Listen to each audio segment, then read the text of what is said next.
On se retrouve pour la suite de ce chapitre sur les synthèses organiques, programme de spécialité de terminale, et donc c'est la deuxième vidéo sur les 4. Après avoir parlé donc des caractéristiques des molécules organiques, et notamment donc des nouvelles familles et de la nomenclature, on va s'intéresser cette fois aux caractéristiques d'une synthèse.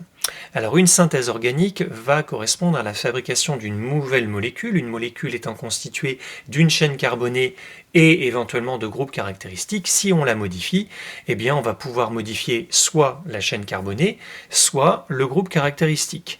Donc voilà par exemple une molécule qui contient une chaîne carbonée insaturée, ramifiée et un groupe caractéristique, mais là si on veut modifier la chaîne carbonée, eh bien voilà un exemple de modification qui peut être possible. Vous voyez bien qu'il y a une nouvelle liaison carbone-carbone qui est apparue.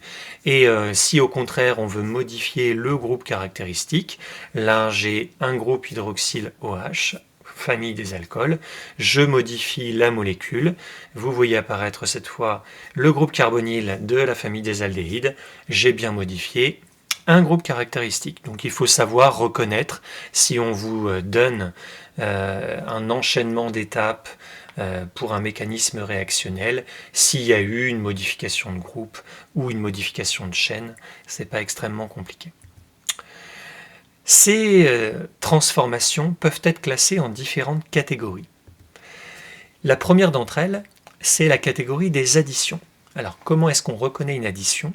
Eh bien, c'est quand on a affaire à une molécule de départ, donc là qui est symbolisée par la double liaison Ca, c'est un petit bout de la molécule, et vous voyez que donc cette double liaison va être le siège de la transformation, puisque va venir se greffer dessus deux atomes ou groupes d'atomes, XY, attention, c'est pas seulement forcément deux atomes, ça peut être deux groupes d'atomes, ou alors un groupe d'atomes et un atome, enfin peu importe, et vous voyez que ces deux atomes ou groupes d'atomes vont venir se greffer sur les deux atomes qui au départ étaient concernés par la double liaison.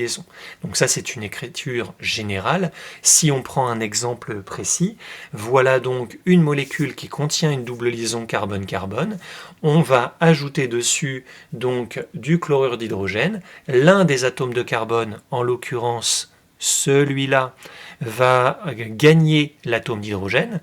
Donc là on voit 3 liaisons, mais n'oubliez pas qu'un atome de carbone a toujours 4 liaisons, il est tétravalent, donc dans la formule topologique, là sous-entendu, il y a un atome d'hydrogène, c'est celui-là, alors qu'ici, il n'y avait pas d'atome d'hydrogène, puisqu'il y avait 4 liaisons déjà apparentes, et l'atome de chlore, lui, il est venu se greffer sur l'autre atome de carbone de la double liaison, celui-là.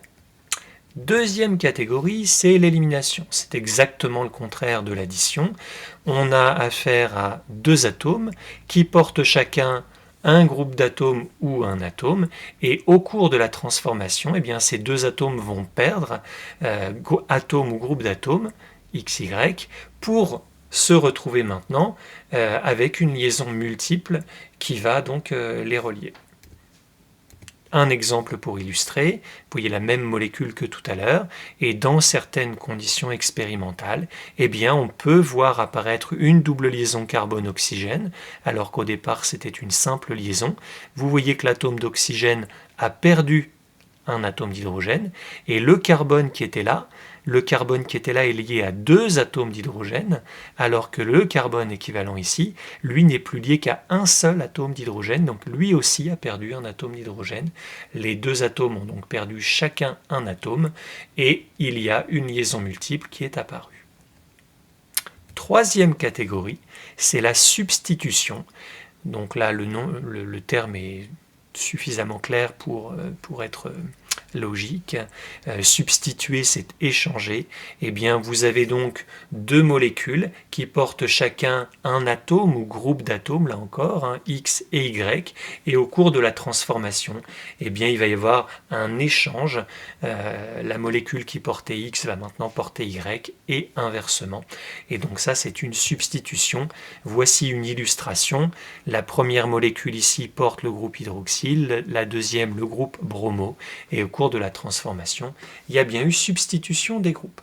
Donc là encore, si on vous présente un mécanisme avec plusieurs étapes, vous devez pouvoir dire si l'étape 2 ou 3 est plutôt une addition, une élimination ou une substitution. Alors, des transformations dans les mécanismes peuvent prendre certaines formes autres que ces 3 exemples que je vous ai montrés. Et notamment, on peut avoir donc des réactions acide-base au cours de certaines étapes. Et donc je vous rappelle qu'une réaction acide-base est le siège d'un échange de protons. Un acide peut libérer un proton, une base peut capter un proton. Et donc voilà un exemple de situation où vous voyez donc un alcool qui pardon, va dans des conditions expérimentales un peu particulières être capable de gagner un proton H+, donc se comporter comme une base, pour faire apparaître cet intermédiaire réactionnel un petit peu bizarre, là, pas tout à fait habituel. Et donc là, vous avez bien eu un gain de protons, donc ça se comporte comme une réaction acide-base. Mais on peut aussi avoir des réactions de nature oxydation, réduction.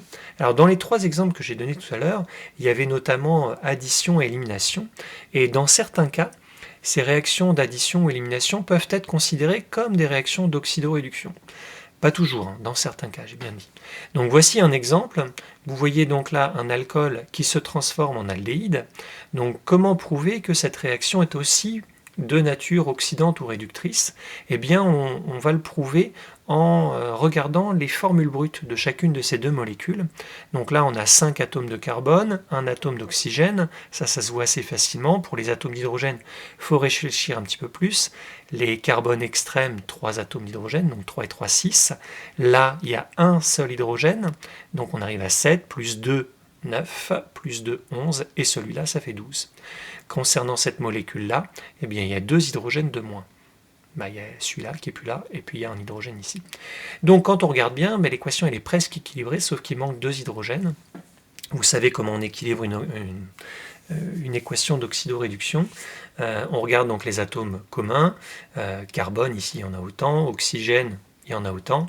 Hydrogène, il en manque 2, donc on va rajouter 2H+, et les charges électriques donc, vont être compensées par des électrons, donc en l'occurrence ici 2 électrons.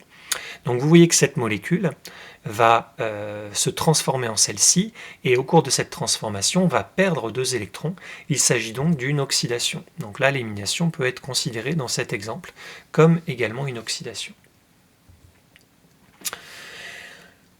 On aborde maintenant un type de réaction un petit peu particulier qu'on appelle la polymérisation. La polymérisation consiste en fait à synthétiser, à fabriquer de très très grosses molécules, on appelle ça des macromolécules, des polymères, à partir de nombreuses petites molécules qui vont être des monomères. Exemple, le styrène.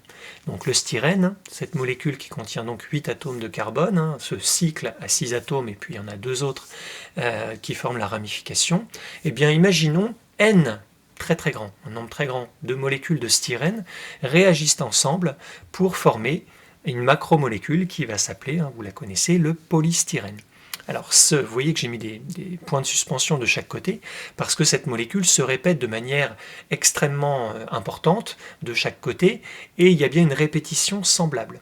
Donc pour éviter d'avoir à reproduire le schéma, même si la formule topologique permet d'aller plus vite, ça prend quand même beaucoup de place, pour éviter de le reproduire plein de fois, eh bien voici comment on peut représenter cette macromolécule, c'est-à-dire que j'ai repéré exactement la partie qui se répète, qui est très proche du monomère, et cette partie qui se répète, je l'ai placée entre crochets et j'ai indiqué donc, que ça allait se répéter un nombre n fois, et donc la partie qui est entre crochets s'appelle le motif. Donc le motif est très très proche du monomère. En fait, un monomère va s'assembler au monomère d'à côté et pour cela va donc devoir subir une petite modification. Voilà pourquoi là il y a une double liaison et dans le motif il n'y en a plus. C'est tout simplement parce que l'une des 2 doubles liaisons sert à relier un monomère au monomère d'à côté. Donc voilà un exemple de polymère, et le petit n, quand on l'écrit donc sous la forme ici du motif qui se répète, c'est ce qu'on appelle le degré de polymérisation, c'est-à-dire le nombre de motifs que l'on va retrouver dans la macromolécule. Il existe des polymères synthétiques, là c'était un exemple, le polystyrène, il en existe plein d'autres, beaucoup de matières plastiques, le PVC aussi par exemple, polychlorure de vinyle, mais vous avez aussi, il ne faut pas croire que les polymères ce ne sont que des choses qui sont artificielles et synthétiques, il existe des polymères tout à fait naturels, le caoutchouc naturel, qui est du 6-polyisoprène, mais il y a d'autres molécules comme l'amidon, comme l'ADN, qui sont des polymères tout à fait naturels. Lorsqu'on s'intéresse à la synthèse organique, je vous l'ai dit tout à l'heure, on va souvent avoir plusieurs étapes qui vont se succéder pour former ce qu'on appelle un mécanisme. Et l'écriture de toutes ces étapes, de tous ces actes élémentaires, va être faite selon une manière qui permet là encore de simplifier l'écriture pour que ça ne devienne pas trop volumineux tout en contenant beaucoup d'informations. Alors voici comment ça va se présenter. Vous avez ici une molécule de départ qui est le réactif principal qui apparaît et qui apparaît souvent tout seul à gauche de la flèche. Cela ne veut pas dire que c'est le seul réactif. Alors dans l'exemple que je vous propose, oui, mais en général, il y a souvent plusieurs réactifs, 2 réactifs qui vont donner donc des produits, et donc dans cette manière simplifiée de représenter les choses, on indiquera souvent uniquement le réactif principal. Au niveau de la flèche, qu'est-ce qu'on va indiquer? Eh bien, le réactif secondaire, éventuellement, s'il y en a un, le catalyseur, mais aussi les conditions expérimentales. Vous voyez ici un delta qui veut dire qu'on chauffe le milieu réactionnel. On peut aussi indiquer, pourquoi pas, la pression, la durée de l'expérience. Donc voilà des renseignements sur les conditions expérimentales. Et puis, de l'autre côté de la flèche, eh bien, ce sont les produits. Là, il n'y a pas de nouveauté. Mais on n'aura pas toujours une équation équilibrée. Là, vous voyez que les 2 produits, ce sont 2 isomères de constitution qui contiennent 5 atomes de carbone. Alors ces 5 atomes de carbone, pas de souci, ils étaient dans la molécule de départ, mais on va dire que habituellement, quand on cherchait à équilibrer une équation, eh bien, il fallait qu'il y ait autant de tous les atomes de chaque côté. Donc là, vous auriez peut-être tendance à penser qu'il faudrait mettre un coefficient 2 ici pour avoir 10 atomes de carbone, 5 plus 5. Sauf que si je mets un 2 ici et donc que je laisse 1 et 1, la stoichiométrie voudrait dire qu'à partir de 2 molécules de départ, je vais obtenir une molécule du premier produit et une molécule du deuxième. Or, c'est pas ça que ça veut dire, cette notation-là. Ça veut dire qu'à partir de cette molécule-là, quand je dis 7, c'est pas une seule, c'est plein évidemment de molécules identiques, eh bien je vais pouvoir former ce produit ou ce produit. Mais je ne dis pas qu'il va y en avoir 50%, 50%. Ça dépend un petit peu de la structure des molécules, des conditions opératoires, enfin des choses un peu compliquées. Donc là, le fait d'écrire ces 2 produits tels quels ne veut pas dire qu'il y en a autant de l'un et de l'autre. Ça veut tout simplement dire que je vais retrouver dans le milieu réactionnel celui-là, et je vais retrouver aussi celui-là. Mais en termes de proportion, je ne sais pas trop. Et puis, d'autre part, si on regarde bien, cette équation, elle ne fait pas apparaître le produit secondaire, qui en l'occurrence, ici, on a une réaction d'élimination. Ce produit secondaire, c'est de l'eau. Et donc, dans cette manière schématique de représenter la succession des étapes, les produits secondaires n'apparaissent pas toujours dans l'équation. Et voilà. Ça, c'était la fin donc du 2e épisode sur les synthèses organiques. À très vite pour la suite et le 3e épisode. Donc, on parlera de stratégie de synthèse comme vous pouvez le voir. À très vite.